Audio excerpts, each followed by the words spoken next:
तर एक मोठी बातमी समोर येते शेतकऱ्यांसाठी आत्ताची सर्वात मोठी बातमी आहे। मंत्रिमंडळ बैठकीमध्ये शेतकऱ्यांसाठी मोठा निर्णय घेण्यात आलेला आहे। मागील कर्जमाफीचा लाभ न मिळालेल्यांना सुद्धा कर्जमाफी मिळणार आहे। 2017 आणि 2019च्या कर्जमाफीमध्ये अनेक शेतकरी हे वंचित राहिले होते। बद्दल आत्ताची मोठी बातमी आपण बघतोय। 14,000 कोटी शेतकरी कर्जमाफीसाठी देण्यात येणार आहेत आणि त्याची मंजुरी आता राज्य मंत्रिमंडळात देण्यात आली। राज्यातील लाखो शेतकरी ज्या बातमीची अनेक दिवसांपासून वाट पाहत आहे त्या कर्जमाफीबाबत मोठी अपडेट समोर येत आहे। कर्जमाफीची पहिली यादी 6 जुलैपासून जाहीर होऊ शकते अशी माहिती समोर येत आहे। पण सर्वात मोठा प्रश्न असा आहे की तुमचं नाव या यादीत असेल का? सरसकट कर्जमाफी होणार का? नियमित कर्ज भरणाऱ्या शेतकऱ्यांना 50,000 रुपये प्रोत्साहन अनुदान मिळणार आहे का?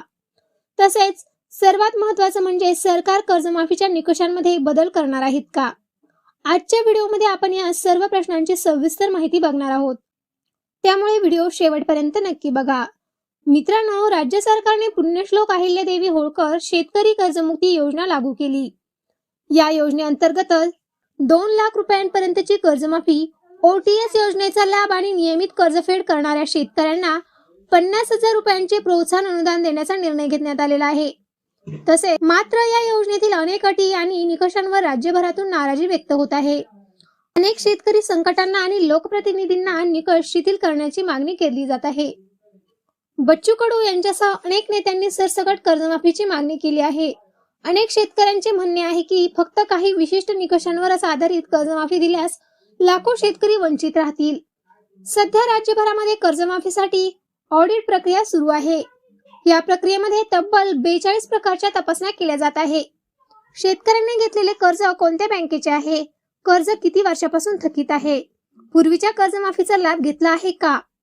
कर्जाची रक्कम 2 लाखांच्या आत आहे का की जास्त आहे? कर्जाची रक्कम 2 लाखांच्या आत आहे का की जास्त आहे? शेतकरी नियमित कर्जदार आहे का?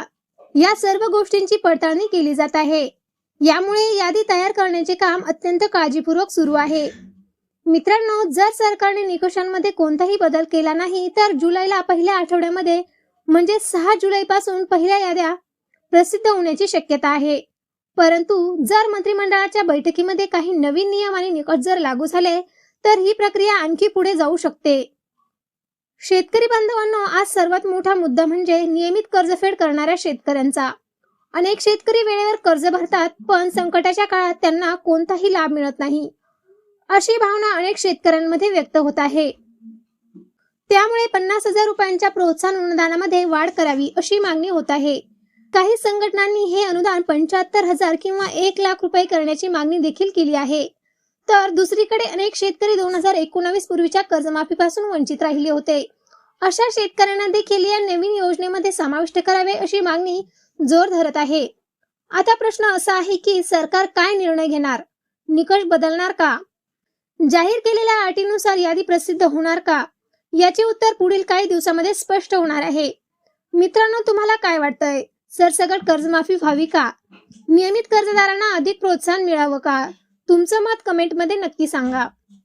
अशा शेती कर्जमाफी, पीक विमा, PM किसान, नमो शेतकरी आणि सरकारी योजनांच्या ताज्या अपडेटसाठी चॅनलला सबस्क्राईब करा।